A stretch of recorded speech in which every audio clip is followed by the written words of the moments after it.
visio avec un très beau projet. Dans un instant, j'ai Monsieur Olivier Gacquer en visio. Monsieur Gacquer, m'entendez-vous? Vous êtes le président de la communauté d'agglomération et maire de Béthune. Monsieur Gacquer, êtes-vous là? Bonjour. Bonjour Olivier Gacquer. Je suis là, je vous salue. Bonjour Monsieur le maire. Bonjour Monsieur le ministre, cher Philippe. Ah oui, Philippe Vasseur est auditeur, alors super attentif et il débriefera en introduction de la deuxième partie de l'émission. Merci Philippe Vasseur de votre patience et de votre acuité et de votre curiosité. Olivier Gacquer, alors je vous ai présenté en tant que président de la communauté d'agglo de Béthune-Bruay, maire de Béthune. Qu'est-ce qui vous amène aujourd'hui pour les projets d'avenir, Monsieur le Président, Monsieur le maire? D'abord le contexte, vous le savez, Béthune a été mis à la une avec une problématique majeure, celle de Bridgestone, qui est l'illustration finalement d'un tissu industriel, d'un modèle industriel qui finalement a fini en France. Je m'explique. J'entends beaucoup. Vous m'entendez? Très bien. On a un problème d'écho. Très bien, parfaitement bien. Bon. Je vous entends très bien. Allez-y, Monsieur Gacquer. Très bien, parce que j'ai un retour, moi, qui... Tout va bien. Tout va bien. Donc, j'indiquais que nous avons, donc, depuis mon arrivée au mois de juillet, j'ai eu un cadeau d'arrivée qui est finalement cette rupture brutale et cette fin d'activité de Bridgestone, qui est finalement l'illustration de ce qui se passe un peu dans notre pays, la fin d'un modèle finalement carboné, d'un modèle sur lequel, si on avait si peu sur l'évolution de la production, j'entends la robotisation, la digitalisation, l'automatisation, si on n'apporte pas finalement un regard attentif sur les produits à forte valeur ajoutée, eh bien, nos industries, nos gros modèles d'industrie avec beaucoup d'utilisation de la main-d'œuvre vont finalement perdre en compétitivité et ferment progressivement. Là, en plus, avec une façon très brutale de le faire, et je pense même très désagréable humainement, et je pèse mes mots. Ça veut donc dire qu'aujourd'hui, dans ce contexte-là, il faut qu'on regarde comment nous, on peut rebondir. C'est ça qui est intéressant. On est un territoire avec beaucoup d'opportunités finalement et puis de capacité de rebond. D'abord parce qu'on a une culture industrielle très forte. C'est plus de 12 000 emplois directs sur le territoire, plus de 165 sites industriels sur le territoire de Béthune-Bruay, Artois-Lys-Romanne, avec bien sûr des savoir-faire poussés par des unités de recherche de R&D, notamment je vais parler du CRIT M2A, donc c'est le transfert technologique vers l'automobile, c'est la plasturgie, c'est aussi un campus des métiers, notamment sur les travaux publics.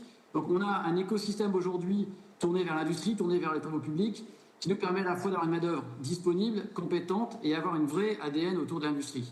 Il nous faut simplement aujourd'hui, et c'est ce qu'on fait actuellement en toute urgence, alors face à la fois à la crise économique et puis à la suite de ces annonces brutales qui ne sont pas liées pour le coup à la Covid.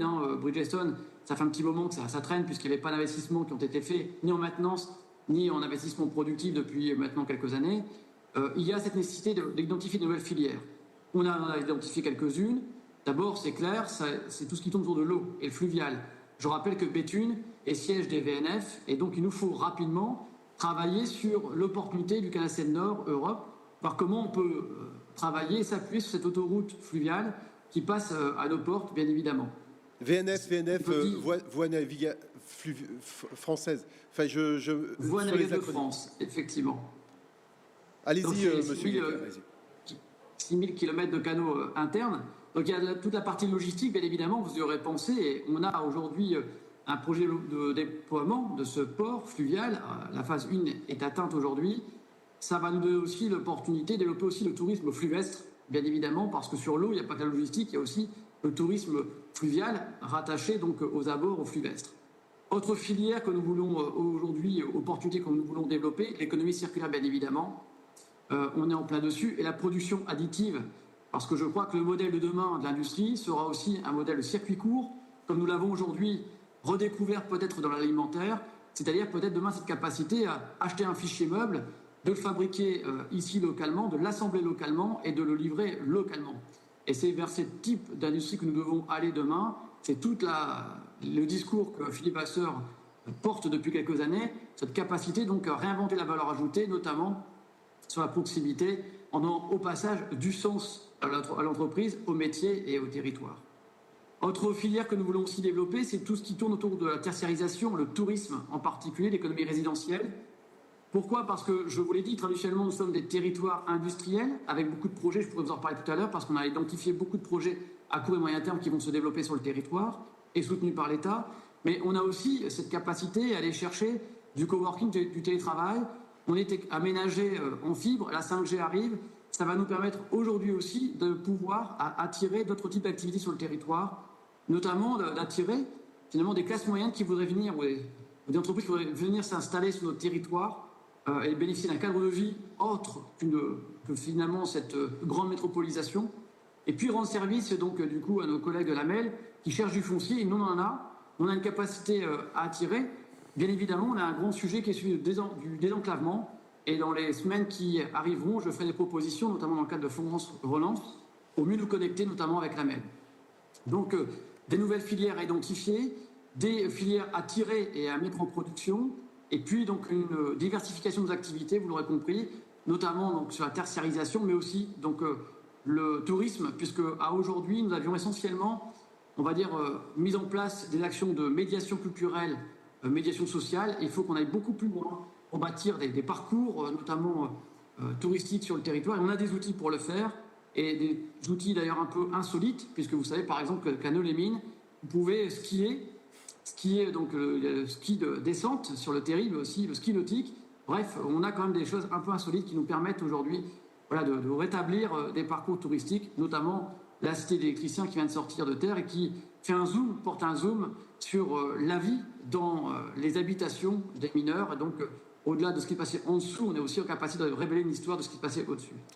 Tout ça pour vous dire, c'est la transition qu'on connaît, la transformation de nos territoires. La résilience dont on parle depuis tout à l'heure, on la vit depuis 30 ou 40 ans. On passe son temps à s'adapter, à chercher de nouvelles niches. Mais pour cela, il faut de la confiance et il faut quelques outils. Les outils, on va les développer. Comment? On est en train de réfléchir sur une agence de développement économique. Alors, à l'échelle du pôle métropolitain de l'Artois, assez rapidement, on va sortir une marque de territoire. Assez rapidement, on va mettre en commun nos offres de fonciers, de bâtiments disponibles, voire les reprises d'activités qui sont aujourd'hui sur le marché. Donc, bien sûr, avec les partenaires, les organisations consulaires ou professionnelles, on n'a pas vocation à se substituer, mais à être des accélérateurs. Donc ça, c'est ce qu'on veut faire assez rapidement. Et alors du coup, Olivier Gacquer, justement, où retrouve-t-on, pour conclure notre visio, où retrouve-t-on tous ces projets? Y a-t-il un endroit qui va nous permettre d'être en alerte pour répondre à ces fameux appels d'offres que vous et offres de marché que vous allez mettre en place, puisqu'on l'a bien compris dans l'éventail aussi bien du foncier, vous l'avez très bien expliqué. C'est quoi le point de contact, monsieur le maire? Aujourd'hui, la communauté d'agglomération, Béthune, Bruay, Ardennes-Romanne, on a un service d'Aveco. Et dans les semaines à venir, on va tout mettre ça en ligne grâce au pôle métropolitain de l'Artois. C'est ce que je vous expliquais. On est dans une grosse dynamique. Et on aura aussi tout un volet sur l'innovation, parce qu'on est en train aussi de lancer des clusters. Donc tout ça pour vous dire qu'on est dans un territoire qui se développe fortement. On a un gros projet qui arrive sur la batterie, et je pense que ça, vous allez en parler tout à l'heure avec ACC, puisque Philippe Vasseur pourra bien sûr appuyer tout ça sur la rénovation et révolution industrielle. Et pour finir, je dirais juste merci aux entreprises qui s'engagent sur le territoire. Au moment où je vous parle, c'est plus de 40 projets qui ont été identifiés. Il y a entre 300 et 400 emplois qui vont être créés et plus de 60 millions d'euros d'investissement qui arrivent, accompagnés par l'agglomération et l'État, donc, et la région bien évidemment. Merci beaucoup, monsieur Olivier Gacquer, pour ces bonnes nouvelles. Je rappelle que vous êtes président de la communauté de l'agglomération Béthune-Bruay et maire de Béthune. À très vite nous concernant pour d'autres projets d'avenir.